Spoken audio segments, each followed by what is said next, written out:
Olá pessoal, aqui é quem fala é Geislan do Motovlog da Red. Pois bem pessoal, quero deixar só uma perguntinha aqui antes de iniciar o vídeo, né? Se vocês gostam quando o vídeo tem um fundo musical, ou se vocês preferem assim, né? Um vídeo com um áudio mais clean, certo? Então deixa aí nos comentários se vocês gostariam de ter uma musiquinha de fundo aí pra ficar assim um pouquinho mais animado, né? Então vamos aqui ao início do vídeo. Hoje eu vou falar sobre um assunto aí que muita gente se engana, né? Que é sobre comparar aí mecânica monocilíndrica, bicilíndrica, tri, quad e assim por diante, né? Pois bem, tem gente aí que chega aí, eu vejo aí em comentários na internet, principalmente quando compara motos concorrentes de preço, né? Como G310R, KTM 390 Duke, MT-03, Z300 e por aí vai, né? Muita gente fala, você não deve comparar uma monocilíndrica com uma bicilíndrica. Bom pessoal, será isso um fato verdadeiro? Não, né? A gente tem que analisar que existem alguns fatos que podem justamente ir contra muita teoria, certo? Muita gente diz assim, que motor bicilíndrico ele é mais rápido, ele alcança melhores velocidades do que um monocilíndrico. Assim, por facilidade né? Não quer dizer que todo motor bicilíndrico vai ser pior do que um monocilíndrico. Não. A gente tem aí vários exemplos, né? Tanto no mundo da moto, tanto no mundo do carro, que existem motores aí com menos cilindros com rendimento maior do que motores aí com mais cilindros do que aquele motor. Um belo exemplo aí seria o caso da MT-09, né? Aí é uma moto muito forte, né? Mesmo tendo 3 cilindros, assim como algumas motos da Triumph. Ela tem aí motores 3 cilíndricos aí que é considerado um dos mais fortes do mundo, né? Tem motores aí 3 cilíndricos, acho se eu me recordo aí de quase 2.300 cilindradas com mais de 200 cavalos. Coisas que se esperava normalmente mais de motos 4 cilíndricos, né? Então, pessoal, no mundo do carro aí tem o caso do Up, né? Aí com seu motor 1.0 3 cilindros, que dá muito pau aí em carro com 4 cilindros, tipo Uno, né? Que são pesos equivalentes, são mais ou menos chegando a 900 kg de peso. Quase peso e potência quase bem parecido, né? Apesar que o motor do Uno, apesar de 4 cilindros, tem menos potência, no caso divulgado. Então isso aí não tem muito a ver, né? Bom pessoal, tô aqui editando o vídeo, né? Aqui no meio da edição percebi aqui um detalhe que eu esqueci de falar. O Up que eu falo é o MPI, o TSI não tem nem o que falar, né? Mas o Up, MPI já dá briga aí em muitos carros aí 1.0 com 4 cilindros. No caso é a KTM, mesmo tendo um cilindro e um pouquinho de cilindrada a mais, né? Na teoria, por ela ter menos cilindrada, era para ser menos potente. Na teoria, mesmo ela tendo um cilindro a menos, ela era para ser menos potente do que as bicilíndricas, o que não ocorre, né?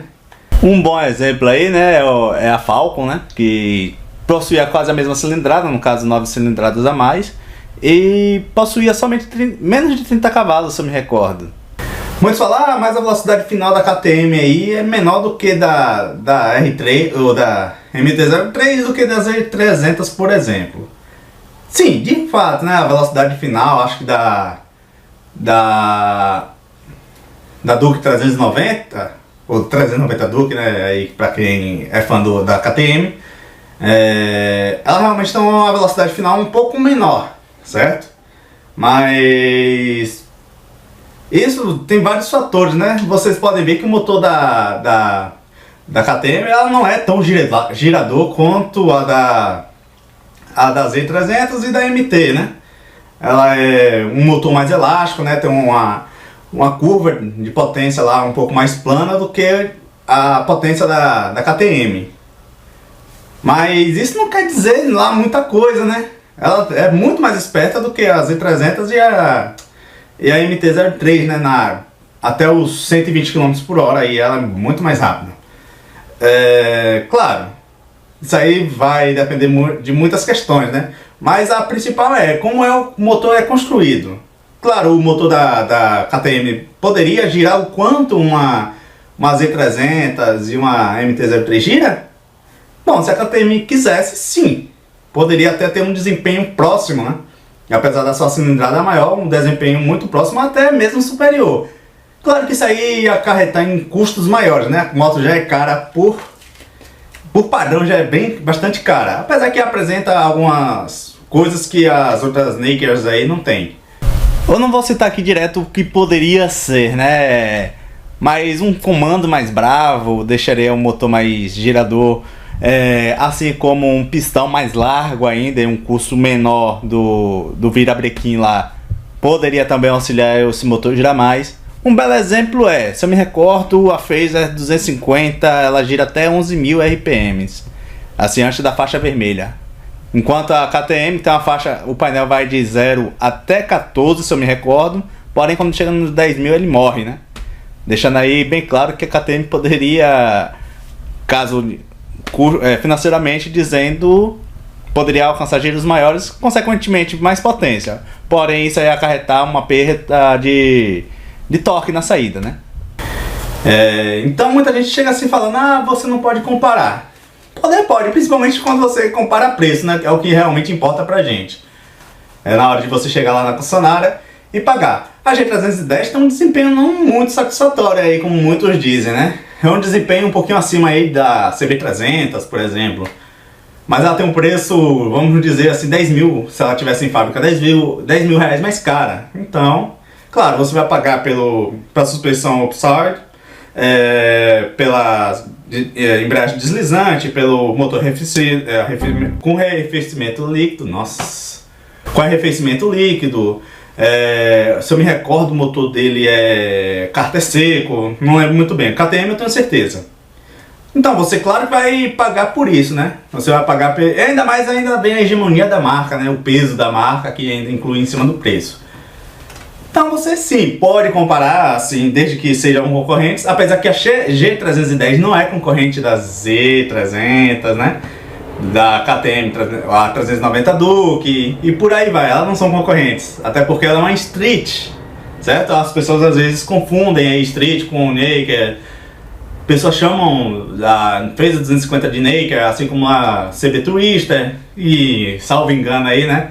Elas são evoluções, na verdade, de motos streets, algumas vezes chamada até de Street Fighters, né? Aí para dizer assim, algo superior às street. Na verdade é uma moto mais para a cidade, né?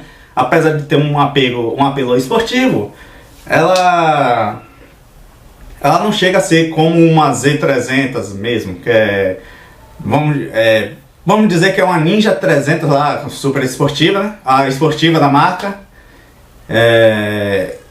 Sem carenagens, né? Então vai ter desempenho, o modo de... como é que eu posso dizer assim? O comportamento dinâmico da moto vai ser muito parecido com a da Ninja, né? Ao contrário, se você for lá pilotar com a Phaser, por exemplo, vai ter um desempenho bom? Vai, mas não tão satisfatório como essa linha. A linha aí de Snaker. No caso aí, mas... como é que você pode chamar a KTM 390 Duke de Naked? No caso aí ela é derivada da 390 Duke RC, né? Para quem ainda não conhece. Ela não é vendida aqui no Brasil. Acho que assim, pelo fato do design meio duvidoso, né? Vocês podem procurar aí no YouTube, na própria internet aí, né? Sobre a RC aí. Então ela é derivada dessa moto. Por isso que ela assim quadraria justamente uma competidora contra a MT e a Z, apesar de sua cilindrada maior e ter um cilindro a menos, certo? Então, pessoal, eu acho que eu consegui explicar um pouquinho o que eu queria dizer, né? Às vezes eu perco aqui um pouquinho a cabeça, mas é isso aí, eu vou encerrar o vídeo por aqui. Dê seu joinha, se inscreva aí no canal que chegou por acaso, passe lá na página do Motoblog 10 lá no Facebook e curta a página se ainda não curtiu. Dá uma olhada nas descrições aí, tem canal de parceiros super legais. E antes de falar aí, né, uma semana excelente pra mim. Conheci mais inscritos de ontem dessa semana aí até hoje. Richard aí ontem, fui tentar lá ajudar ele, né. Infelizmente não consegui solucionar o problema dele, mas encerrar o vídeo aqui. Valeu!